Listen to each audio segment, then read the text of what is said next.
Hi hello नमस्कार, स्वागत आहे तुमचं माझ्या चॅनलमध्ये। तर आज आपण बनवणार आहोत कारल्याची भाजी। तर कारल्याची भाजी कडू बनते, पण ती जर व्यवस्थित बनवली तर अतिशय स्वादिष्ट आणि मस्त लागते आणि हेल्थला पण खूप छान असते। चला तर त्यासाठी मी इथे मोठे कारले घेतलेले आहे आणि ते आपल्याला अशा प्रकारे चिरून घ्यायचे आहे उभ्या आकारामध्ये। आणि हे आता आपल्याला 10 मिनिटं छान उकळून घ्यायचे आहेत। यामध्ये गरम पाणी घालून तर यामध्ये आपल्याला 1 चमचा मीठ घालायचं आहे। मिठामुळे याचा कडूपणा कमी होतो। नंतर त्यामध्ये 1-1.5 ग्लास पाणी घालायचं आहे आणि हे आपल्याला गरम करायला ठेवायचं आहे।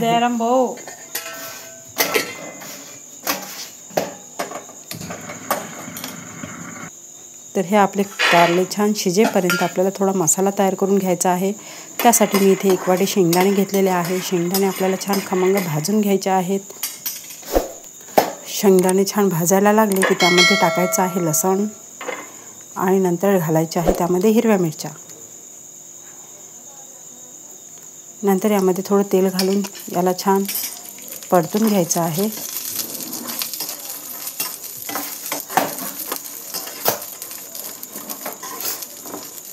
तर बघू शकता इथे आपलं हे छान भाजून झालेले आहेत। हे आपल्याला मिक्सरमधून काढून घ्यायचं आहे। तर हे आपण एका प्लेटमध्ये काढून घेणार आहोत।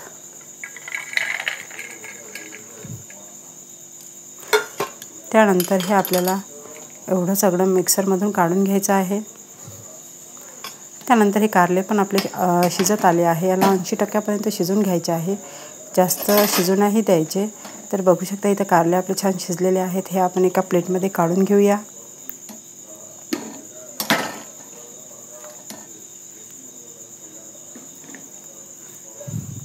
तर बघू शकता इथे मी सर्व कारले काढून घेतलेले आहे।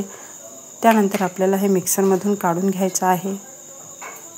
यामध्ये 1 चमचा जिरं घालायचं आहे। तर ही बघा इथे मी पेस्ट काढलेली आहे। जाडसर असं वाटण काढून घ्यायचं आहे, जास्त बारीक नाही होऊ द्यायचं। त्यानंतर मी इथे कढईमध्ये गॅसवर कढई ठेवली आहे आणि त्यामध्ये 1 चमचा तेल घातलेलं आहे। या तेलामध्ये आपल्याला 1 चमचा जिरं घालायचं आहे। नंतर त्यामध्ये कांदा घालायचा आहे। कांदा छान लालसर भाजून घ्यायचा आहे। यावर झाकण ठेवून 5 मिनिटं याला सॉफ्ट होईपर्यंत चांगला शिजवून घ्यायचा आहे। तर बघू शकता कांदा आपला थोडा सॉफ्ट झालेला आहे। याला पण जास्त नाही होऊ द्यायचं, एकदम लालसर नाही होऊ द्यायचं, थोडंसं कच्चंच ठेवायचं आहे आपल्याला कांदा। नंतर यामध्ये जे वाटण आपण काढलेलं आहे ते घालायचं आहे। वाटण छान मिक्स करून घ्यायचं आहे। हे छान तेलामध्ये आपल्याला भाजून घ्यायचं आहे। मिरची शेंगदाणे आपण भाजलेले आहे, त्यामुळे आपल्याला जास्त याला होऊ द्यायची गरज नाही।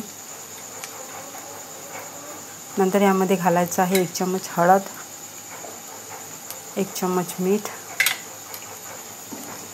हे परत मिक्स करून घेऊया।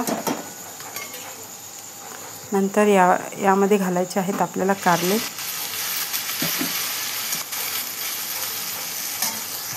हे कारले छान मिक्स करून घ्यायचे आहेत।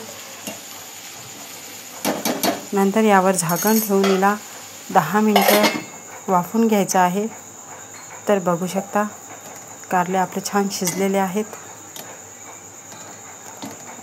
हे तुम्ही भाकरीसोबत किंवा वरण भातासोबत पण खाऊ शकता, चवीला अप्रतिम लागतात। व्हिडिओ आवडला तर लाईक शेअर सबस्क्राईब। धन्यवाद, भेटूया दुसऱ्या व्हिडिओमध्ये। Bye bye.